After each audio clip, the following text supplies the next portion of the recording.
বীর মুক্তিযোদ্ধা lieutenant colonel অবসরপ্রাপ্ত শরীফুল হক ডালিম রচিত স্বৈরাচারী আওয়ামী সরকার কর্তৃক নিষিদ্ধ ও ইতিহাসের অজানা অধ্যায় যা দেখেছি, যা বুঝেছি, যা করেছি থেকে পাঠ করছি আজ ১৩তম পর্ব। প্রেসিডেন্ট কি সত্যি তার কথা রাখবেন? এ প্রসঙ্গে আলোচনাকালে তিনি জনাব GW চৌধুরীকে বলেছিলেন, দেয়ালের লিখন পড়তে না পারার মতো বোকা আমি নই। ১৯৬৮-৬৯ আইয়ুব বিরোধী গণ আন্দোলন ছিল নিঃসন্দেহে এক নায়কতন্ত্রের বিরুদ্ধে জনগণের সংগ্রাম। জনগণের গণতন্ত্রের এ দাবি কোনো জেনারেলের পক্ষে অগ্রাহ্য করা সম্ভব নয়।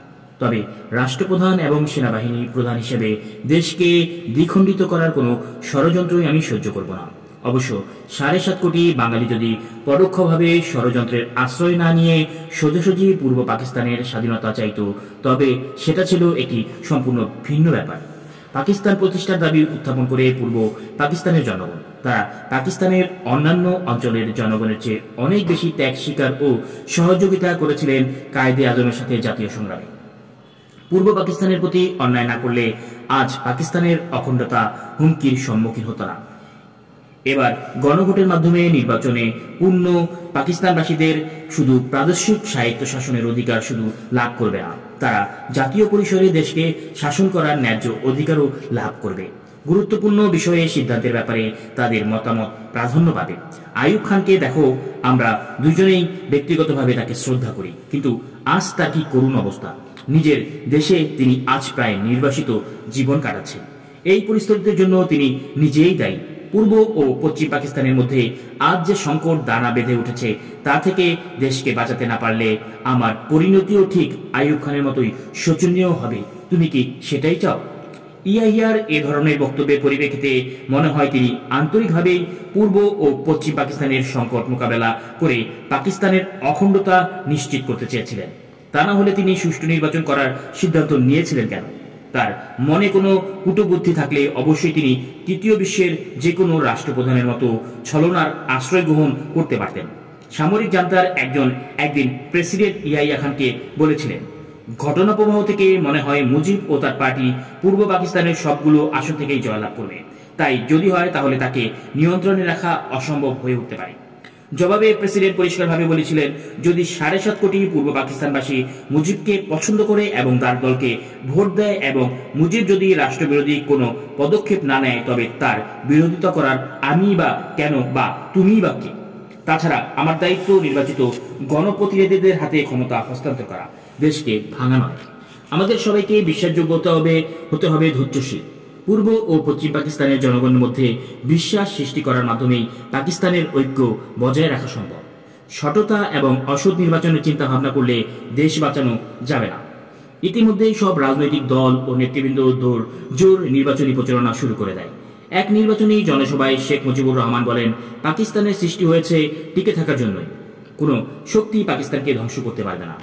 এক পাকিস্তানের পক্ষে সব মহলের এ ধরনের মনোভাব ও বক্তব্যের পরিপ্রেক্ষিতে কেউই সে সময় ভাবতে পারেনি যে ১৯৭১ সালের ২৫শে মার্চ রাতে এমন ভয়াবহ লোমহর্ষক ঘটনা ঘটতে পারে, যার পরিণতিতে ভারতীয় সেনাবাহিনী বিজয়ীর বেশে ১৬ ডিসেম্বর ১৯৭১ ঢাকার মাটিতে পদার্পণ করার সুযোগ পাবে।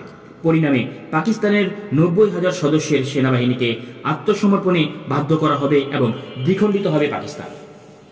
ইতিমধ্যে রাজনৈতিক কার্যক্রমের উপর সরকারি নিষেধাজ্ঞা উঠিয়ে নেওয়া হয় এবং ১৯৭০ সালের ১ জানুয়ারি থেকে পূর্ণ মাত্রায় রাজনৈতিক তৎপরতা শুরু হয় নির্বাচনী প্রচারণা। নির্বাচনী প্রচারণার পরিপ্রেক্ষিতে রাজনৈতিক পরিস্থিতি কিছুটা ঘোলাটে হয়ে ওঠে। শেখ মুজিবুর রহমান বাঙালি জাতীয়তাবাদ, ৬ দফা এবং জয় বাংলা স্লোগানের উপর ভিত্তি করে পূর্ব পাকিস্তানের সব জায়গায় নির্বাচনী অভিযান চালান। ১৯৭০ সালের ১৪ আগস্ট ঢাকা বিশ্ববিদ্যালয়ের ছাত্ররা আনুষ্ঠানিকভাবে বাংলাদেশের একটি পতাকা তৈরি করে আকাশে উড়িয়ে দেয়। ওই মিটিংয়ে সভাপতিত্ব করেছিলেন ঢাকা বিশ্ববিদ্যালয়ের তৎকালীন ভাইস চ্যান্সেলর জনাব আবু সাইদ চৌধুরী। তাকে general martial administrator general Ayub Khan ডেকে পাঠান এবং ঘটনা সম্পর্কে কৈফিয়ত দাবি করেন। জনাব চৌধুরীকে বলা হয়, ছাত্রদের এই ধরনের কাজ দেশের অস্তিত্বের প্রতি হুমকি স্বরূপ, বিধায় আইনগত দণ্ডনীয়। গভর্নর আসানের মধ্যস্থতায় জনাব চৌধুরী সে যাত্রায় রক্ষা পায়।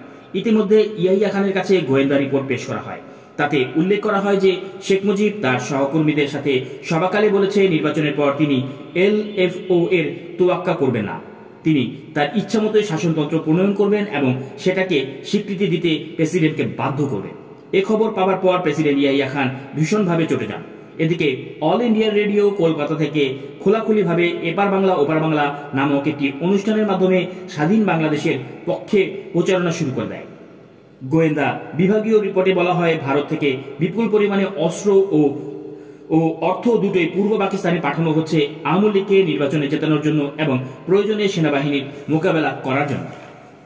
পাকিস্তানের নিজস্ব গোয়েন্দা বিভাগগুলোই শুধু নয়, কয়েকটি বন্ধু রাষ্ট্রের তরফ থেকেও এই ইঙ্গিত পাওয়া যায়। পূর্ব পাকিস্তানের অনেক রাজনৈতিক নেতাই তখন প্রেসিডেন্টকে আওয়ামী লীগ ও ভারতীয় আঘাতের কথা বলেছিল, কিন্তু প্রেসিডেন্ট গভর্নর আসনের কথার উপর বিশ্বাস করে ওই সমস্ত রিপোর্টকে অহেতুক সন্দেহ বলে উড়িয়ে দেয়। গভর্নর আহসান দৃঢ়ভাবে বিশ্বাস করতেন শেখ মুজিব কখনো পাকিস্তানের ঐক্যের বিরুদ্ধে কোনো পদক্ষেপ গ্রহণ করবে না। গভর্নর আহসান প্রেসিডেন্ট ইয়াহিয়া খানের মনেও একই বিশ্বাস সৃষ্টি করতে সক্ষম হয়। নির্বাচনী প্রচারণা নিয়ে রাজনৈতিক পরিবেশ তখন বেশ কিছুটা ঘোলাটে হয়ে উঠেছে। জনমনে আবার নতুন করে সন্দেহের উদ্বেগ হয়েছে। পরিস্থিতি যেভাবে গড়াচ্ছে তাতে মনে হয় শেষ পর্যন্ত নির্বাচনটি সম্ভব হবে। এই অবস্থায় দুটো গুরুত্বপূর্ণ ঘটনা ঘটে গেল পূর্ব পাকিস্তানে। 1970 সালের আগ মাসে হলেও এক ভীষণ বন্যা, নভেম্বর হলো এক প্রলয়ঙ্করী ঘূর্ণিঝড়। বাংলাদেশের উপর দিয়ে যখন ঘূর্ণিঝড় বয়ে যায় তখন প্রেসিডেন্ট রাষ্ট্রীয় সফরে গণচীনে। সেখান থেকে সফর সংক্ষিপ্ত করে তিনি ঢাকায় চলে এলেন। সেখানকার প্রশাসনের কর্তা ব্যক্তিরা তাকে বোঝালেন প্রাকৃতিক দুর্যোগের প্রভাব ঠিক কতটুকু তা খবরের কাগজগুলোতে ফলাও করে বের করা হয়েছে। অবস্থার মোকাবেলা করার জন্য প্রেসিডেন্টের পূর্ব পাকিস্তান অবস্থান করার কোনো প্রয়োজন নেই। এই আশ্বাসের পরিপ্রেক্ষিতে প্রেসিডেন্ট ঢাকায় 2 দিন থেকে ইসলামাবাদে ফিরে যান। এতে করে পূর্ব পাকিস্তানের জনগণের মনে তীব্র বিরূপ প্রতিক্রিয়া সৃষ্টি হয়। তারা ভাবলেন ইয়াহিয়া খান বাঙালিদের দুরবস্থার জন্য বিশেষ চিন্তিত নন। দুর্যোগের ফলে যে বিশাল ক্ষয়ক্ষতি সম্মুখীন হতে হয় বাঙালিদের, তার প্রতি প্রেসিডেন্টের এরূপ হেয়ালি মনোভাবের ফলে জনগণ বিক্ষিপ্ত হয়ে ওঠে। তারা তাদের এই দুর্দিনে প্রেসিডেন্টের কাছ থেকে আরও বেশি আন্তরিকতা ও সহযোগিতা আশা করেছিল। তাদের এই মনোভাবকে রাজনৈতিক স্বার্থে শেখ মুজিব রহমান ব্যবহার করতে ছাড়েননি তার প্রচারণায়। তিনি এ সুযোগে বলতে লাগলেন যে পশ্চিমা শাসক গোষ্ঠীর কাছে বাঙালিরা অবহেলার পাত্র মাত্র। বাঙালিদের দুঃখ কষ্টে তারা মোটেও উদ্বিগ্ন নয়। প্রাকৃতিক দুর্যোগের ফলে এ জটিল অবস্থা সৃষ্টি হয়। পূর্ব পাকিস্তান এবং পশ্চিম পাকিস্তানের বেশিরভাগ রাজনৈতিক নেতারা অভিমত ব্যক্ত করেন যে দুর্যোগের মোকাবেলা করাটাই এখন জাতির প্রধান কর্তব্য। প্রশাসনকেও অগ্রাধিকার ভিত্তিতে এ অবস্থায় মোকাবেলা সর্বাত্মক প্রচেষ্টা চালাতে হবে। তাই সাধারণ নির্বাচন পিছিয়ে দেওয়াটাই হবে যুক্তিসঙ্গত। জনাব ভুট্টো এবং মজলুম জননেতা মাওলানা ভাসানী ঘোষণা দিলেন ভোটের আগে ভাত চাই। ভাসানী প্রেসিডেন্টকে অনুরোধ জানালেন নির্বাচন পিছিয়ে দিতে, কিন্তু শেখ মুজিবুর রহমান হুমকি দিয়ে পরিষ্কারভাবে নির্বাচন পিছনের বিরোধিতা করে বলেন নির্বাচন পিছানোর যে কোনো ষড়যন্ত্রকে নস্যাৎ করার জন্য পূর্ব পাকিস্তান প্রয়োজনে রক্তগঙ্গা বইয়ে দেওয়া হবে। তার এই হুঁশিয়ারির পক্ষে অন্যান্য সবার মতামত উপেক্ষা করে প্রেসিডেন্ট যথাসময়ে নিরপেক্ষ সুষ্ঠু নির্বাচন অনুষ্ঠিত করার পূর্বে সিদ্ধান্তে অটল থাকেন। প্রেসিডেন্ট আশা করেছিলেন তার এই সিদ্ধান্তে শেখ মুজিব খুশি হবেন। হয়েছিল ঠিক তাই। শেখ মুজিব খুশি হলেন ইয়াহিয়ার এই সিদ্ধান্তে এবং প্রেসিডেন্টকে গোপন সূত্রে তার আগের ওয়াদার পুনরাবৃত্তি করে খবর পাঠান যে পাকিস্তানের ঐক্য তিনি বজিয়ে রাখবেন অবশ্যই। প্রেসিডেন্ট মুজিবের ওয়াদার পূর্ণ আস্থা স্থাপন করেছিলেন।